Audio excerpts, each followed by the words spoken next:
And here's what you need to know as the clock hits 9 a.m. Futures are in the red this morning with all eyes on Fed Chair Jerome Powell. He's speaking while concerns over higher interest rates linger for investors. We'll bring you the details on his comments. Plus, another brutal quarter for Bed Bath & Beyond, just days after the company warned of potential bankruptcy. I've got 7 shocking stats you need to know from that really bad earnings report. And Coinbase cutting about a fifth of its workforce as it looks to navigate the crypto downturn. We'll talk to one analyst on what could come next for the company later on in the show. But we begin today with our top story. Investors are closely watching an overseas speech from Fed Chair Jerome Powell this morning as he addresses central bank independence. Yahoo Finance Fed correspondent Jen Schonberger is all over this one. Jen. Hey there. Good morning, Brian. That's right. Fed Chair Powell making the case for the Federal Reserve's independence in a speech in Stockholm, Sweden, though the speech not mentioning monetary policy. The Fed chair appears to defend the Fed's aggressive rate hike campaign, framing the Fed's independence as necessary as stable inflation is the foundation of a healthy economy. And that could require taking actions that perhaps not popular, but necessary. The Fed chair saying, quote, "The case for monetary policy independence lies in the benefits of insulating monetary policy decisions from short-term political considerations.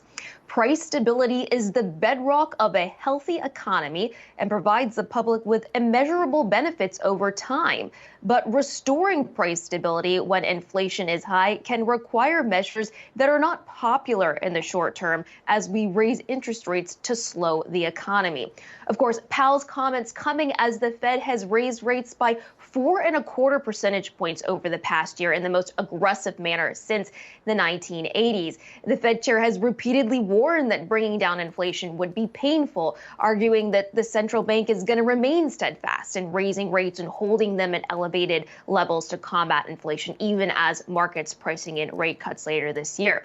Now, Powell said the Fed should resist the temptation to broaden the central bank's scope to include social issues.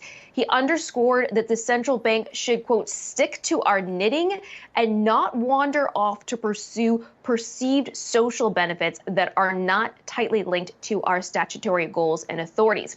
Though when it comes to climate change, Powell noted that in his view, the Fed does have narrow responsibilities to supervise climate-related financial risks for banks.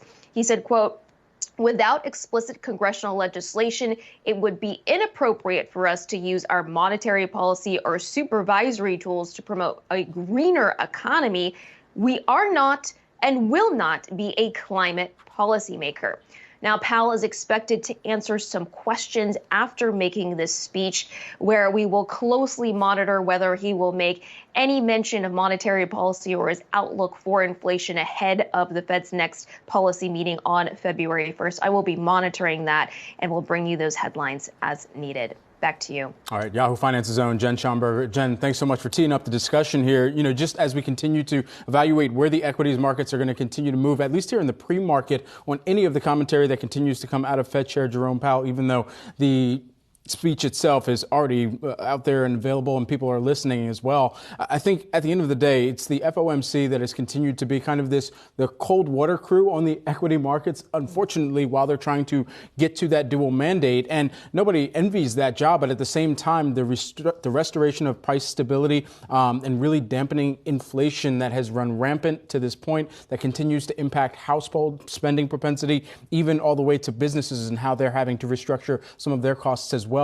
It continues to be felt across the market, and it's just a question over the course of this year as they begin to either pause or signal some type of pivot in tone that we could see some type of reprieve in the equity markets as well. Yeah, bottom line, there doesn't seem to be anything market moving in this particular speech. From a policy perspective and more of a big picture perspective, it is interesting that Powell is saying we won't be a climate policymaker. Some of the critics of the bank had sort of leveled that charge that the Fed was, you know, in some of its commentary, either by Powell or other members, sort of strayed into wanting to affect policy when it comes to ESG or green banking, what have you. So it's interesting that he's making those comments, but again, not market moving. Yeah, there might be a little bit more here than I initially thought. I didn't see much in here, but I will say this. Now we have Raphael Bostic yesterday out here, came out yesterday. Mary Daly, of course, members of the Fed, pushing back on this notion that we are nearing some pivot in Fed policy, really pushing back on rate cuts. I would even argue